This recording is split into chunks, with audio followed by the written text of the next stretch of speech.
Hello friend, आप सभी का स्वागत है विदित स्टडी पॉइंट यूट्यूब चैनल में। आज की इस वीडियो में सीटेट फरवरी 2026 पेपर की एनालिसिस करने वाले हैं। और आज 7 फरवरी 2026 का फर्स्ट शिफ्ट का पेपर हो चुका है। सीटेट के फर्स्ट शिफ्ट में पेपर सेकंड हुआ है, तो यहाँ पर पेपर सेकंड की पूरी आंसर की देखने वाले हैं। आप अपना उत्तर मिला सकते हैं और यहाँ पर 1 से लेकर के 150 प्रश्न तक का यहाँ पे हल देखने वाले हैं। सभी सब्जेक्ट यहाँ पे करने वाले हैं, जैसे आपका बाल विकास और शिक्षा शास्त्र सीडीपी है, हिंदी है, सोशल साइंस है, मैथ साइंस है, आपका लैंग्वेज वाला पेपर है। सभी सब्जेक्ट को सॉल्व करेंगे और सबसे सटीक यहाँ पे आंसर देखने वाले हैं। जिन भी छात्रों का आगे एग्जाम है उनको बहुत ज़्यादा हेल्प मिलेगी और जिन भी छात्रों का एग्जाम हो चुका है वह अपना उत्तर मिला सकते हैं। तो वीडियो बहुत ज़्यादा इंपॉर्टेंट है, शुरू से लेकर अंत तक देख लीजिएगा, सभी प्रश्न करेंगे। तो सबसे पहले बाल विकास व शिक्षा शास्त्र है और इसमें पहला प्रश्न पूछा गया था कि निम्नलिखित कथनों को पढ़िए। यहाँ पे दिया गया था कि खराब लेखन क्षमता वाले छात्रों को अक्सर उनके छात्रों द्वारा शिक्षकों द्वारा बौद्धिक रूप से अक्षम के रूप में चित्रित किया जाता है। यह कथन आपका यहाँ पे जो कथन दिया गया यह सही है और इसका कारण दिया गया है कि शिक्षकों में अंतर्निहित पूर्वाग्रह होते हैं और छात्रों के सीखने के व्यवहार के बारे में धारणा रखते हैं जो छात्रों के विकास को प्रभावित कर सकते हैं। यह भी सही है। तो यहाँ पर ए और जो आर है दोनों सही है और यहाँ पे जो ए है ए की आर सही रूप से व्याख्या भी कर रहा है। तो यहाँ पे जो थर्ड वाला है यह बिल्कुल राइट आंसर है। जो छात्र इसमें थर्ड वाले को चूज किए वह राइट होंगे। इसके बाद देखेंगे अगला प्रश्न पूछा गया था, दूसरा प्रश्न कि निम्नलिखित में से कौन सा कक्षा में विविधता को बढ़ावा देने के लिए एक तरीका नहीं है पूछा गया है। तो इसमें देखेंगे इसका राइट आंसर होगा कि विद्यार्थियों की पृष्ठभूमि और संस्कृतियों के आधार पर पूर्वाग्रह के अनुकूल व्यवहार करना। यह देखेंगे तरीका सही नहीं है, यह तरीका नहीं है। तो यहाँ पे क्या होगा, फर्स्ट वाला आपका राइट आंसर है। जो भी छात्र फर्स्ट को चूज किए वह राइट होंगे।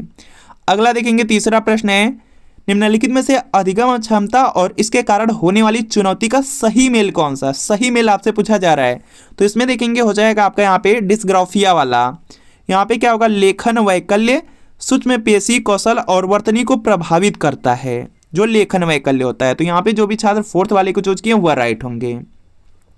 इसके बाद देखेंगे चौथा प्रश्न पूछा गया है, स्वलीनता से जूझ रहे विद्यार्थियों को आसानी होती है। तो यहाँ पे होगा परिचित और जो पूर्वानुमेय दिनचर्या का पालन करने में, जो कि फर्स्ट में है। फर्स्ट वाला यहाँ पे राइट आंसर है। अगला देखेंगे प्रश्न है पांचवा, प्रतिभाशाली बच्चों के बारे में निम्नलिखित में से कौन सा कथन है जो कि सही नहीं है। जो सही नहीं है वह आपको बताना है। तो यहाँ पर देखेंगे दिया गया है, प्रतिभाशाली बच्चे विशेष क्षमताओं और सामर्थ्य के साथ पैदा होते हैं और जिन्हें विकसित करने की आवश्यकता होती है। तो यहाँ पर देखेंगे फर्स्ट वाला क्या हो जाएगा, यहाँ पे यह देखेंगे सही नहीं लिखा गया है। तो यहाँ पे फर्स्ट वाला राइट आंसर होगा। अगला देखेंगे प्रश्न आपके सामने है, विद्यार्थियों द्वारा स्वयं का जो त्रुटि विश्लेषण है। तो यहाँ पे क्या होगा, यहाँ पर हो जाएगा कि विद्यार्थियों के लिए अधिगम को स्मृति में बनाए रखने में सहायता प्रदान करता है, जो कि सेकंड वाला है। सेकंड वाला राइट आंसर होगा यहाँ पे। इसके बाद देखेंगे सातवां प्रश्न है और सातवां प्रश्न में आपका हो जाएगा यहाँ से, घोषणात्मक ज्ञान और प्रक्रियात्मक ज्ञान के संबंध में निम्नलिखित में से कौन सा कथन सही है।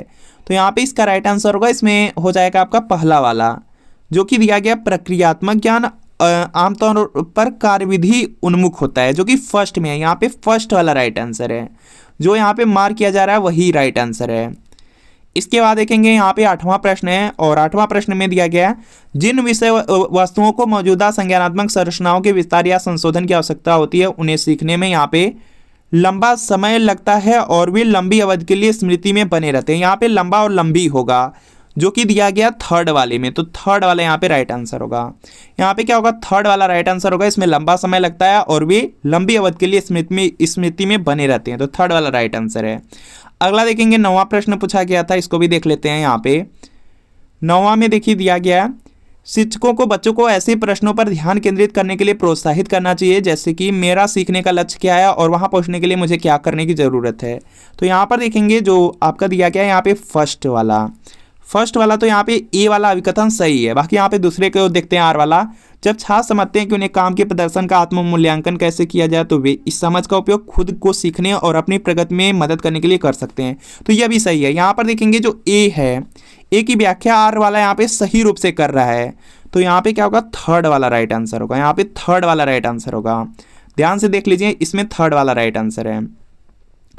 और अगला प्रश्न यहाँ पर है, अगला प्रश्न यहाँ पे देखते हैं। इसमें दिया गया अधिगम के निर्देशित खोज आधारित उपागम में, तो यहाँ पे हो जाएगा आपका कि शिक्षार्थियों को स्वयं के लिए ज्ञान की रचना करने के लिए अवसर यहाँ पे प्रदान किए जाते हैं, जो कि फर्स्ट में है, फर्स्ट वाला यहाँ इसमें राइट आंसर है। इसके बाद देखेंगे 11वां प्रश्न है, निम्नलिखित में से कौन सी रणनीति बच्चों में वैचारिक समझ विकसित करते समय प्रभावी नहीं है।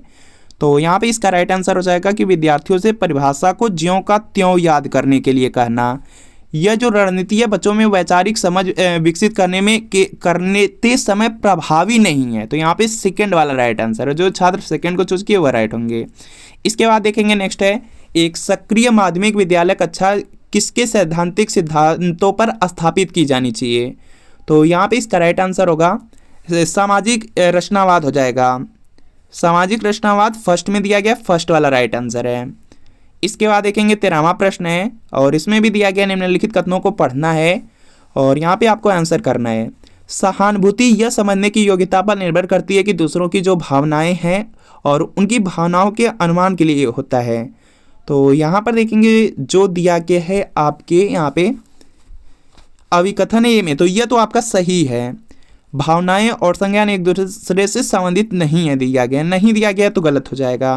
तो यहाँ पे ए वाला सही है, लेकिन जो आर वाला है यह गलत है, जो कि दिया गया फर्स्ट में। यहाँ पे फर्स्ट वाला बिल्कुल राइट आंसर होगा। अगला देखेंगे, यहाँ पे दिया गया है 14वां प्रश्न है कि एक माध्यमिक स्कूल शिक्षक छात्रों को रणनीतिक स्वप्रेरित शिक्षार्थी बनने में किस प्रकार सक्षम बना सकता है। तो यहाँ पे इसका राइट आंसर हो जाएगा छात्रों को उनके अधिसंज्ञानात्मक ज्ञान और कौशल विकसित करने के लिए प्रोत्साहित करके, जो कि थर्ड में है, थर्ड वाला राइट आंसर है।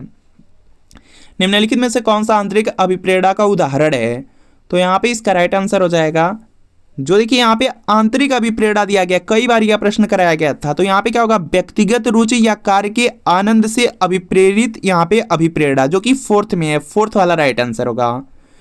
अगला देखेंगे प्रश्न आपका है यहाँ पे 16वां प्रश्न, और इसमें देखेंगे हो जाएगा आपका निम्नलिखित प्रश्न में किस बहस पर प्रकाश डाला गया। क्या किसी व्यक्ति का जैविक रूप से निर्धारित जेंडर अपने साथ वे सभी विशेषताएं लाता है जो किसी के सामाजिक रूप से निर्मित जेंडर को परिभाषित करती है। तो यह देखेंगे हो जाएगा प्रकृति परिवेश का विकास पर प्रभाव होगा, जो कि थर्ड में दिया गया, थर्ड वाला यहाँ पे राइट आंसर होगा। इसके बाद देखेंगे नेक्स्ट है कि किसके दौरान एक प्रमुख विकासात्मक कार्य व्यक्तिगत यौन और व्यवसायिक पहचान की खोज है। तो यह होता है किशोरावस्था के दौरान। तो यहाँ पे किशोरावस्था देख लेंगे, फर्स्ट वाले में है, फर्स्ट वाला आपका बिल्कुल यहाँ पे राइट आंसर होगा। इसके बाद देखेंगे नेक्स्ट है आपका है यहाँ पे, इसमें भी यहाँ पे कथन दिया गया, कथन को पढ़ना है, और कथन में आपका दिया गया है यहाँ पर बच्चे समाज के मूल्यों और मानदंडों को प्रत्यक्ष और अप्रत्यक्ष तरीकों से सीखते हैं। तो पहला तो यहाँ पे सही है, जो अभिकथन दिया गया है यह सही है। समाजीकरण समाज के रीति रिवाजों और अनुष्ठानों को पारित करने की एक सरल प्रक्रिया, यह देखेंगे गलत हो जाएगा। तो यहाँ पे ये वाला सही है, लेकिन आर वाला क्या है, गलत है। तो यहाँ पे फर्स्ट वाला राइट आंसर होगा। इसके बाद देखेंगे नेक्स्ट आपका है जिन पियाजे के संज्ञानात्मक विकास के सिद्धांत के अनुसार निम्नलिखित में से कौन सी क्षमता औपचारिक संक्रियात्मक सोच को मूर्त संक्रियात्मक सोच से भिन्न करती है। तो यह देखेंगे हो जाएगा अमूर्त तर्क, जो आपका यहाँ पे ऑब्स्ट्रैक्ट लॉजिक होता है वह होता है। तो यहाँ पे क्या होगा, थर्ड वाला राइट आंसर है। अगला देखेंगे जिन पियाजे की एक महत्वपूर्ण आलोचना यह है कि वह विकास पर यहाँ पे किसके प्रभाव पर पर्याप्त रूप से विचार करने में विफल थे। तो यहाँ पे इसका राइट आंसर हो जाएगा संस्कृति पर, संस्कृति पर। तो यहाँ पे क्या होगा, फोर्थ वाला राइट आंसर होगा। अगला देखेंगे 21वां प्रश्न है कि निम्नलिखित में से कौन सा एक सही सुमेलित युग्म है। तो यहाँ पे इसका राइट आंसर होगा सही सुमेलित युग्म दिया गया है। तो इसमें देखिए हो जाएगा आपका यहाँ पे दंड और जो आज्ञाकारिता उन्मुखीकरण है यह बुरे परिणामों से बचाव के लिए है। तो यहाँ पर देखेंगे जो सही वाला यहाँ पे युग्म है वह देखेंगे थर्ड में है, थर्ड वाला राइट आंसर है। अगला देखेंगे यहाँ पे प्रश्न है, और प्रश्न दिया गया जिन पियाजे और लेव वाइगोस्की के दृष्टिकोण में कौन सी मान्यता समान है। तो यहाँ पे देखेंगे इसका राइट आंसर होगा कि जो बच्चे होते हैं वह अर्थ निर्माण की जो प्रक्रिया होती है उसमें शामिल होते हैं। तो यहाँ पे थर्ड वाला राइट आंसर है। अगला प्रश्न आपके सामने है कि लेव वाइगोत्स्की ने प्रस्तावित किया था कि, तो यहाँ पे इसका राइट आंसर हो जाएगा कि जो बच्चे होते हैं बच्चों में बहुत क्षमता होती है जिसमें वे कार्य भी शामिल होते हैं जिन्हें वे दूसरों के सहयोग से कर सकते हैं। तो यहाँ पे सेकंड वाला राइट आंसर है। अगला देखेंगे प्रश्न आपके सामने 24वां है। इसमें भी कथन दिया गया है, कथन को पढ़ना है उसके बाद आंसर करना है। और यहाँ पे देखिए दिया गया है बुद्धि परीक्षण और जो विस्तारित अवलोकन के संचालन का जो उद्देश्य है बच्चों की विशिष्ट आयाम और क्षमताओं में तुलना करना होना चाहिए। तो यह तो आपका गलत हो जाएगा। बुद्धिमत्ता एक जन्मजात क्षमता है और इसे यहाँ पे पोषित नहीं किया जा सकता, यह भी गलत है। तो यहाँ पर देख लेंगे दोनों गलत हैं। तो यहाँ पर देखेंगे दोनों के दोनों गलत दिए गए हैं सेकंड वाले में। तो यहाँ पे सेकंड वाला राइट आंसर होगा।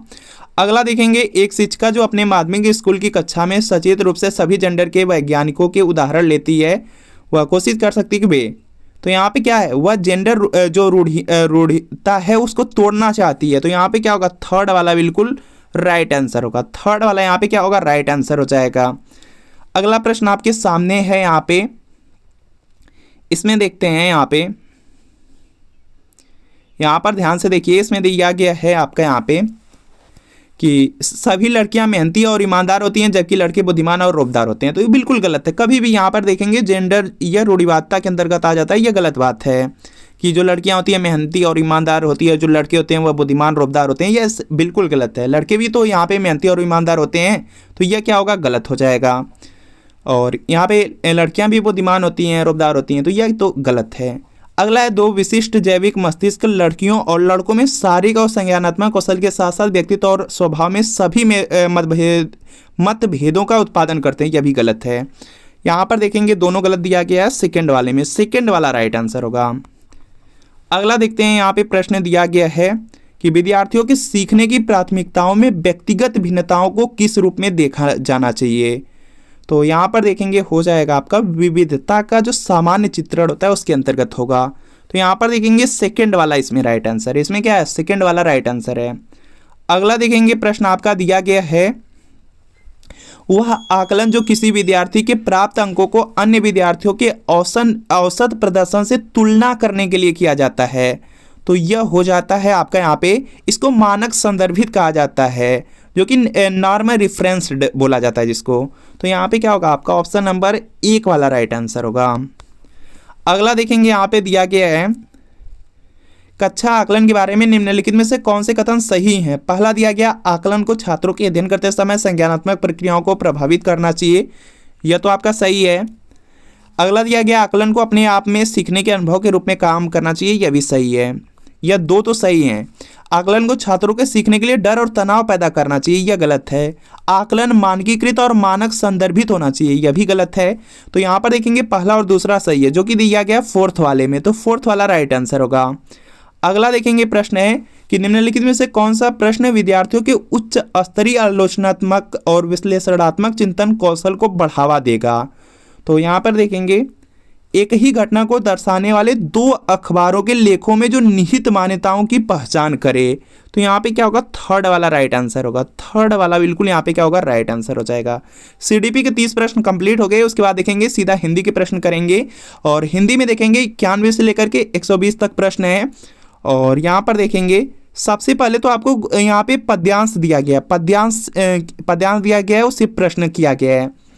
तो सबसे पहले यहाँ पर दिया गया, नागों का गुण नहीं है। नागों का गुण क्या नहीं है, यह आपसे पूछा गया है। तो इसमें देखेंगे हो जाएगा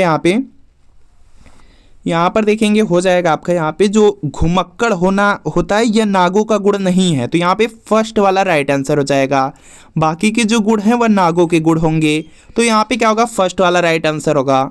आप यहाँ पे पद्यांश पढ़ेंगे, सबका आंसर कर लेंगे। अगला यहाँ पे दिया गया है यहाँ पे कि भिन्न शब्द चुनिए, इसमें जो अलग है वह आपको चुनना है। तो यहाँ पे क्या है, यहाँ पे दिया गया कोमलता है, मानवता है, दानवता है। यह तो 3 आपके सेम हो जाएंगे, लेकिन यहाँ पे जो कुटिल है यह बिल्कुल अलग होगा। तो यहाँ पे क्या होगा, फोर्थ वाला राइट आंसर होगा। अगला देखेंगे यहाँ पे दिया गया है, हो अधीर मत मानवते, इसमें कौन सा अलंकार है। इसमें आपका हो जाएगा मानवीकरण है। मानवीकरण देख लेंगे तो यहाँ पे फर्स्ट वाले में दिया गया, फर्स्ट वाला आपका राइट आंसर होगा। अगला देखेंगे, कवि अपने मन को अधीर होने से क्यों रोक रहा है। तो यहाँ पे इसका राइट आंसर हो जाएगा क्योंकि जो धरती की कोमल किरण है वह जूझ रही है। तो यहाँ पे क्या होगा, सेकेंड वाला राइट आंसर है। जो छात्र यहाँ पे सेकेंड वाले को चूज किए वह राइट होंगे। यहाँ पे जो मार्क किया गया उसको न देखिए, जो आपको बताया जा रहा है उसको यहाँ पर आपको ध्यान देना है। यहाँ पर दिया गया छा रहा चतुर्दिक विकट धूम का आशय है। तो यहाँ पे हो जाएगा आपका चारों ओर अधिक यहाँ पे धुआं है, जो कि सेकंड में है। सेकंड वाला यहाँ पे क्या है, राइट आंसर है। अगला देखेंगे बचाव या जो त्राण है वह कहाँ है। तो यहाँ पे इसका राइट आंसर हो जाएगा, यह होगा आपका यहाँ पे कोमल किरण के जूझने में है। कोमल किरण के जूझने में है, जो कि फोर्थ में है। फोर्थ वाला राइट आंसर होगा। निम्नलिखित में से कौन सा भाषा की कक्षा में साहित्यिक पठन सामग्री के अध्ययन के बारे में सही नहीं है। तो यहाँ पे इसका राइट आंसर हो जाएगा, यहाँ से देखेंगे इसका राइट आंसर आपका होगा यहाँ से, साहित्यिक पठन सामग्री का प्रयोग व्याकरण शिक्षण के लिए किया जाना चाहिए, जो कि यहाँ पे थर्ड वाले में है। थर्ड वाला आपका राइट आंसर है। अगला देखेंगे यहाँ पे नेक्स्ट है आपका प्रश्न है, यहाँ पर देखेंगे दिया गया कक्षा 6 के विद्यार्थी नवीन को पाठ्य सामग्री के पठन में कठिनाई महसूस होती है।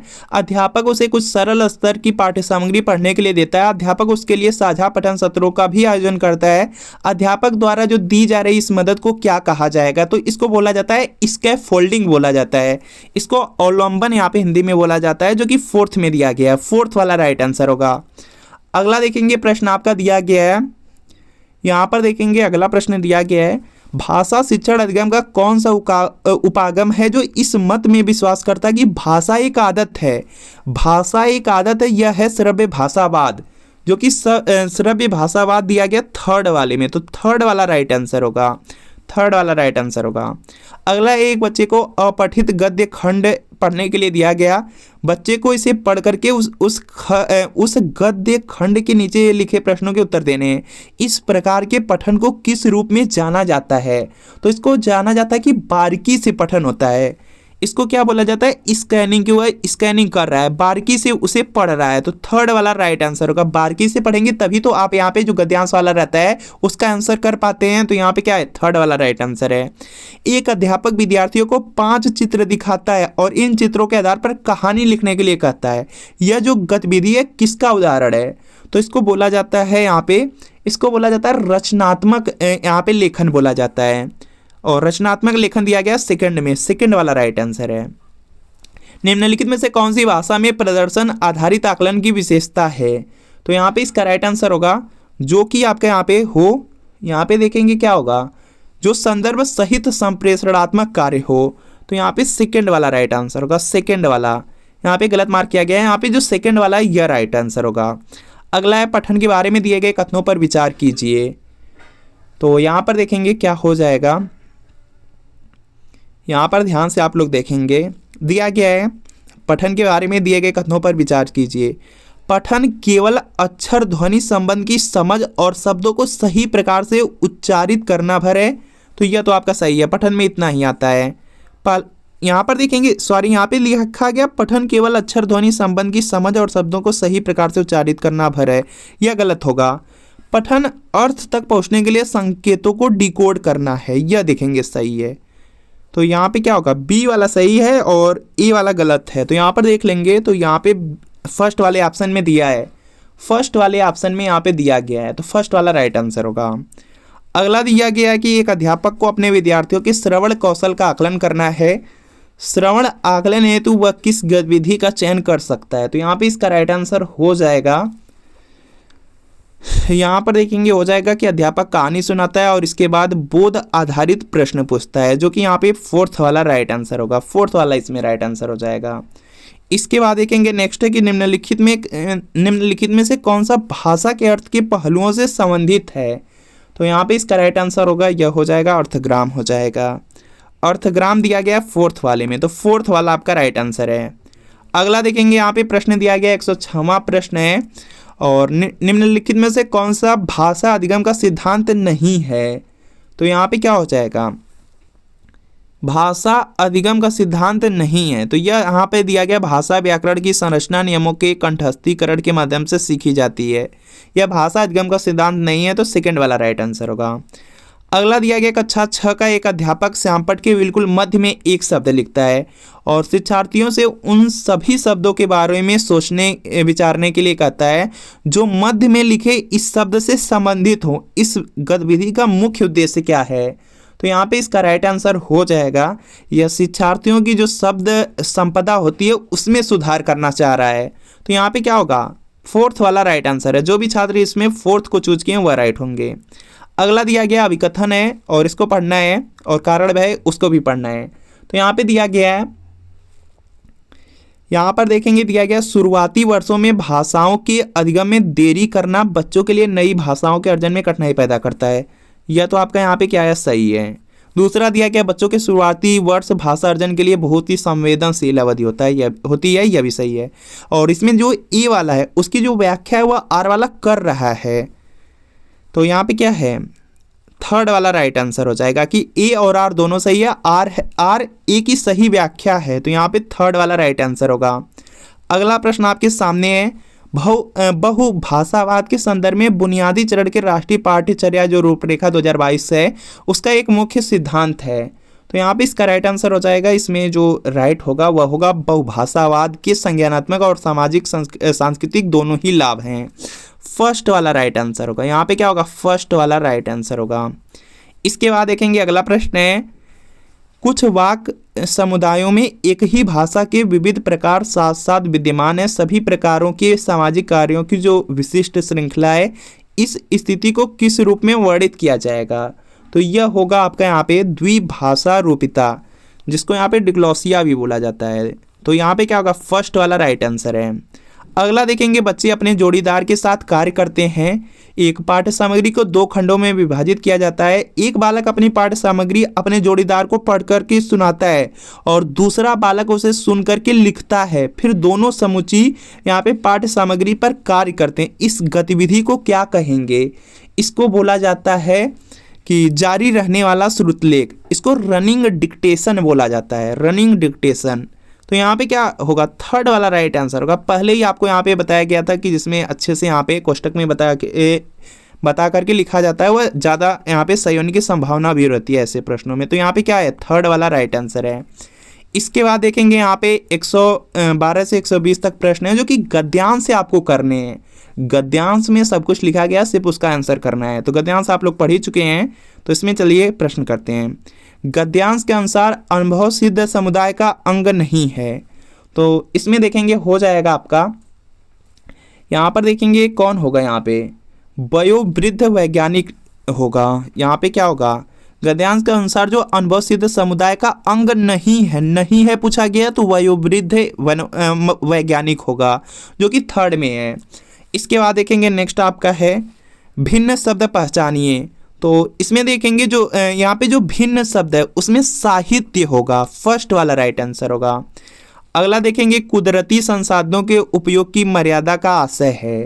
तो यहाँ पे इसका राइट आंसर हो जाएगा आवश्यक होने पर ही कुदरती संसाधनों का उपयोग। तो यहाँ पे क्या होगा? यहाँ पे जो सेकंड वाला है यह राइट आंसर होगा। इसके बाद देखेंगे नेक्स्ट है लोकोन्मुखी का संधि विच्छेद है। तो यहाँ पे इसका राइट आंसर हो जाएगा लोकधन उन्मुखी होगा।